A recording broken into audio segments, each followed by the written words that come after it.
Bonjour à tous, j'espère que vous allez bien. Aujourd'hui on se retrouve pour une nouvelle recette de Number Cake, ici en forme de 9, composée d'une génoise à la vanille, ainsi d'une ganache montée au chocolat blanc et à la vanille. C'est un gâteau facile à réaliser, pas trop sucré et vraiment très gourmand. Pour réaliser ce Number Cake, on va commencer par faire la génoise. Et pour ça vous aurez besoin de 250 g de farine, 250 g de sucre, 2 sachets de sucre vanillé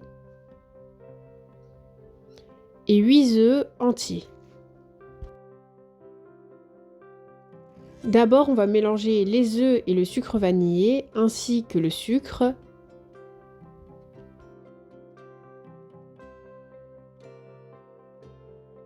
On va donc blanchir les œufs, c'est-à-dire qu'on va les battre jusqu'à que le mélange double de volume et blanchisse comme sur la vidéo.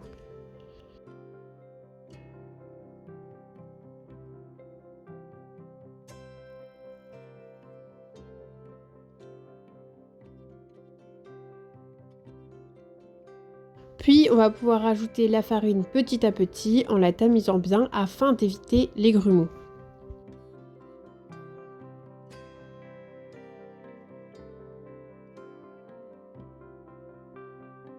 Il faudra veiller à bien mélanger et à passer la spatule sur les bords et dans le fond du bol car la farine a tendance à rester collée sur ces derniers.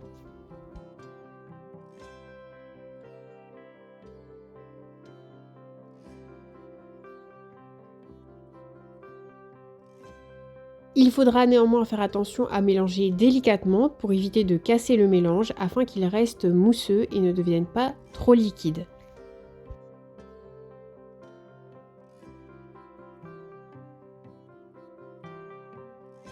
Une fois que le mélange sera bien homogène comme sur la vidéo, nous pourrons séparer le mélange de génoise en 3 parties égales. Ici, cela correspondra à 3 quantités égales de 300 g.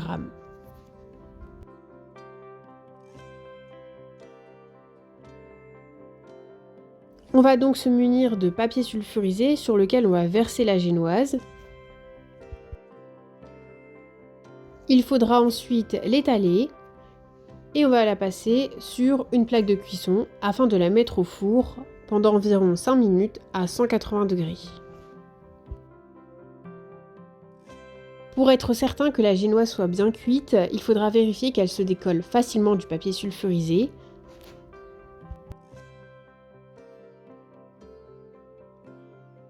Puis on va répéter cette même opération pour les 3 autres génoises. Comme on peut le voir, la génoise est donc bien moelleuse, elle se décolle facilement du papier sulfurisé et pour la garder telle qu'elle, il faudra veiller à les filmer si vous la faites pour la veille au lendemain, pour éviter qu'elle durcisse. Maintenant que nous avons réalisé la génoise, nous allons passer à la ganache. Pour ça, vous aurez besoin de 180 g de chocolat blanc, 800 g de crème liquide entière à 30% de matière grasse, 3 feuilles de gélatine et pour finir 2 sachets de sucre vanillé équivalent à 15 g. Pour commencer, on va se munir d'un bol d'eau froide dans lequel on va mettre la gélatine et on va la laisser reposer à l'intérieur. Dans un autre bol, on va verser le sucre vanillé ainsi que le chocolat blanc qu'on va casser en petits carrés.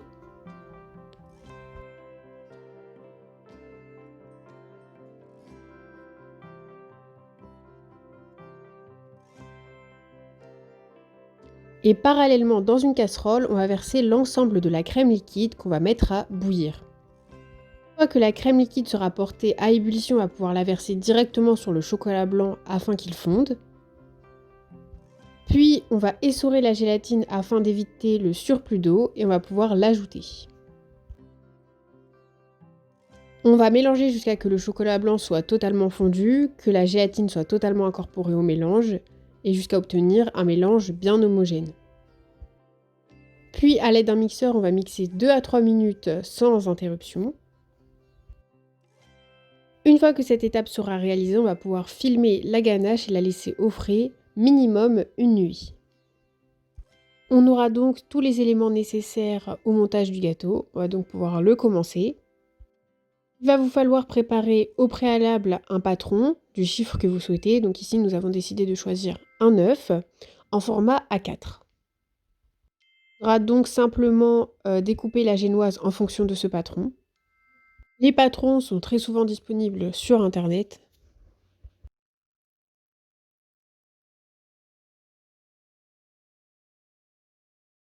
Une fois la première génoise réalisée, on va pouvoir l'utiliser en tant que patron pour couper les autres génoises et avoir des génoises exactement semblables.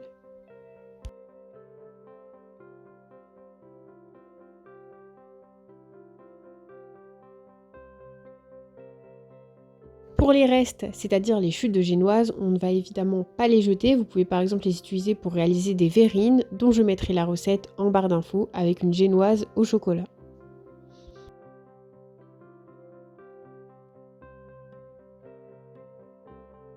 On va donc répéter ces opérations avec nos 3 génoises.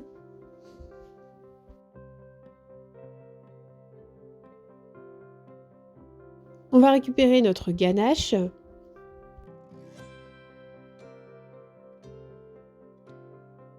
On va la battre afin qu'elle monte. Parallèlement, nous préparons des petits fruits rouges pour pouvoir les mettre dans le number cake.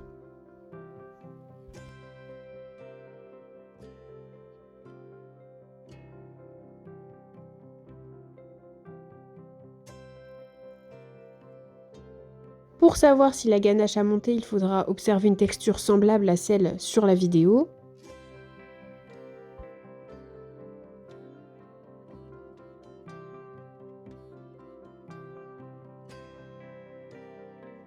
Une fois que ce sera fait, on va pouvoir se munir d'une douille lisse et d'une poche à douille dans laquelle on va mettre notre ganache.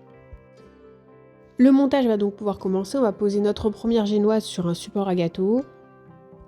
Et on va pouvoir commencer à pocher notre ganache, comme sur la vidéo, de façon égale.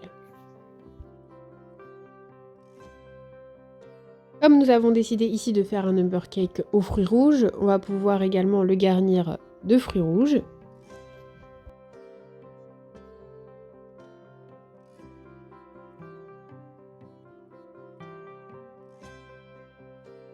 Et une fois que ce sera fait, on va pouvoir recouvrir cette première couche de ganache avec une couche de génoise. On va recommencer les étapes, c'est-à-dire pocher la ganache et ajouter des fruits rouges.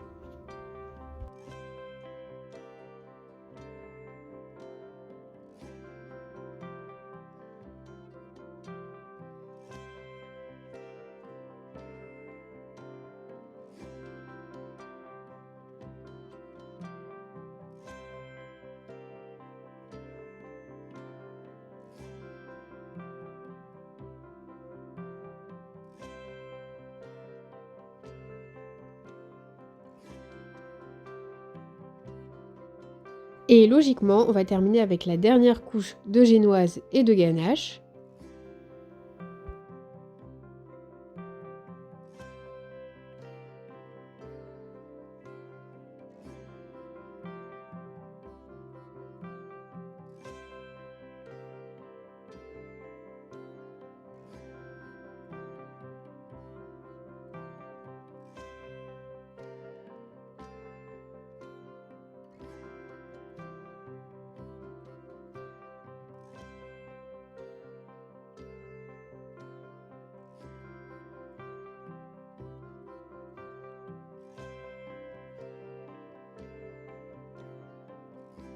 Cette fois-ci, on va également disposer des fruits rouges, mais il faudra faire attention à leur disposition car cela fait partie de la décoration.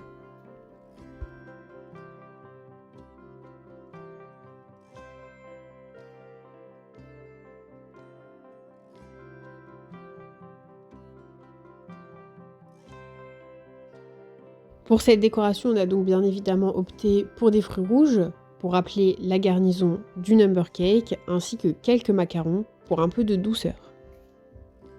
Bien évidemment, vous pouvez choisir votre propre décoration. Une fois la décoration terminée, le number cake sera prêt.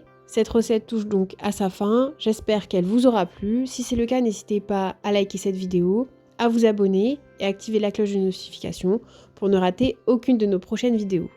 N'hésitez surtout pas à la partager autour de vous, à votre famille et à vos amis. À bientôt pour une nouvelle recette.